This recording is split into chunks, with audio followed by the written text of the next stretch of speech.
Hello guys, welcome to Crack Loop. അങ്ങനെ ഒരു പുതിയ ഫോൺ എടുത്തിട്ട് ഇത് നമ്മുടെ ഗ്രൂപ്പിലെ ആദ്യത്തെ വീഡിയോ ആണ്. അപ്പൊ ഞാൻ രാവിലെ ഒരു 4 മണിയായപ്പോ കോട്ടയം സ്റ്റേഷൻ എത്തി. ചങ്ങനാശ്ശേരിക്ക് പോകാനുള്ള ട്രെയിൻ വേണ്ടിട്ട് വെയിറ്റിംഗ് ആയിരുന്നു. കുറച്ച് കഴിഞ്ഞപ്പോൾ ഒരു ചെന്നൈ വണ്ടി വന്നു. അതിൽ കയറി കഴിഞ്ഞപ്പോൾ വലിയ തിരക്കൊന്നും ഇല്ലായിരുന്നു. ചങ്ങനാശ്ശേരി ഇറങ്ങി സ്റ്റേഷന്റെ പുറത്തെത്തിയപ്പോൾ ഓട്ടോ ഒന്നും ഉണ്ടായിരുന്നില്ല. അതുകൊണ്ട് പിന്നെ ഞാൻ അങ്ങ് നടന്നു. വീട്ടിലെത്തി കഴിഞ്ഞപ്പോൾ എന്താ മാത്തന്റെ ഒരു എക്സൈറ്റ്മെന്റ്. ഞാൻ ഫ്രഷ് ആയി കഴിയുമ്പോഴേക്കും വെളുപ്പിനായി. പിന്നെ ഇന്ന് എഡിറ്റ് ചെയ്യാൻ ടൈം കിട്ടൂല. അതുകൊണ്ട് ഞാൻ എഡിറ്റ് ചെയ്യാൻ വേണ്ടി മേളിൽ പോയി. പുറകെ മാത്തൻ. ഞാനിന്ന് വരുന്ന കാര്യം മിക്കവർക്കും അറിയില്ലായിരുന്നു. എല്ലാവർക്കും സർപ്രൈസ് ആയിരുന്നു. എല്ലാവരുടെ എക്സൈറ്റ്മെന്റ് ഒന്ന് കണ്ടിട്ടോ.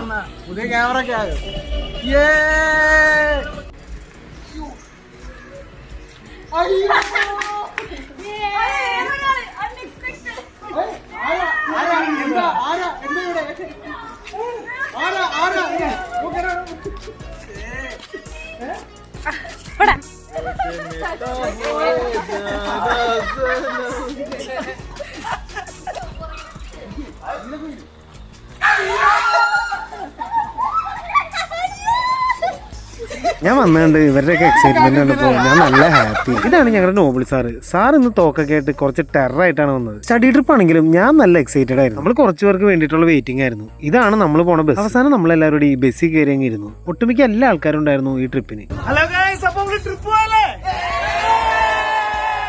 ഷാനിത് ഫോട്ടോ ആണെന്ന് വിചാരിച്ച് പോസ് ചെയ്യണാണോ എന്തോ. എന്റെ കൂടെ ഇരുന്നത് കുഞ്ഞിപ്പാണ്ടി. നമ്മുടെ വണ്ടി എടുത്ത് കുറെ നേരം പാട്ടും ബഹളമൊക്കെ ആയിരുന്നു. നമ്മൾ നേരെ പോയത് ഒരു പള്ളിയിലേക്കായിരുന്നു. നമുക്ക് ഫുഡോ കാര്യങ്ങളൊക്കെ അറേഞ്ച് ചെയ്തേക്കുന്നത് ഇവിടെയാണ്. നമ്മളെല്ലാവരും നോക്കിക്കൊണ്ട് മിസ് അവിടെ നിൽപ്പുണ്ട്. നമ്മളെല്ലാവരും നല്ല വിശന്നാണ് ഇവിടെ എത്തിയത്. നമ്മൾ കാലത്തൊന്നും കഴിച്ചിട്ടുണ്ടായിരുന്നില്ല. അതുകൊണ്ട് തന്നെ എല്ലാവർക്കും നല്ല വിശപ്പുണ്ടായിരുന്നു. കഴിക്കാണ്ടായിരുന്നത് അപ്പവും വെജ് കറിയായിരുന്നു, കൂടെ കാപ്പി. നമ്മൾ കഴിച്ചു കഴിഞ്ഞ് പള്ളിയുടെ ഉള്ളിലെത്തി. പള്ളിയുടെ ഉള്ളിൽ കാണാൻ നല്ല രസമുണ്ടായിരുന്നു. കുറെ പേര് ഫോട്ടോ എടുത്തു, കുറെ പേര് പ്രാർത്ഥിക്കുന്നു. എനിക്ക് ഏറ്റവും ഇഷ്ടപ്പെട്ടത് റൂഫിലുള്ള പെയിന്റിങ്. ആ പെയിന്റിങ്ങിന് നല്ലൊരു ജീവനുള്ള പോലെ എനിക്ക് ഫീൽ ചെയ്തത്. അങ്ങനെ പള്ളിയൊക്കെ കണ്ട് നമ്മൾ തിരിച്ച് ബസ്സിന് നമ്മൾ ഇറങ്ങണതിന് മുമ്പ് നിർത്തി വെച്ചാൽ പാട്ടും ബഹളം തുള്ളന്റെ ബാക്കിയായി. ഈ തുള്ളി അവസാനം ചത്ത് കിടപ്പായി. ബഹളം പൊട്ടിത്തെറി കിടന്നിട്ട് എങ്ങനെ ഇങ്ങനെ കിടക്കാൻ പറ്റുന്നുണ്ടോ. ഒരു തീനിടയ്ക്ക് കിടന്നിട്ട് നല്ല ഉറക്കം. ഇവള് മാത്രമല്ല കേട്ടോ, വേറെ രണ്ടുപേരും അപ്പുറത്ത് കിടന്ന് നല്ല ഉറക്കമായിരുന്നു. വീഡിയോ ഇച്ചിരി ലെങ്ത് ആയതുകൊണ്ട് ഞാൻ 2 പാർട്ടായിട്ടാണ് അപ്ലോഡ് ചെയ്യണത്. അപ്പൊ സ്റ്റേ ട്യൂൺ ഫോർ പാർട്ട് 2.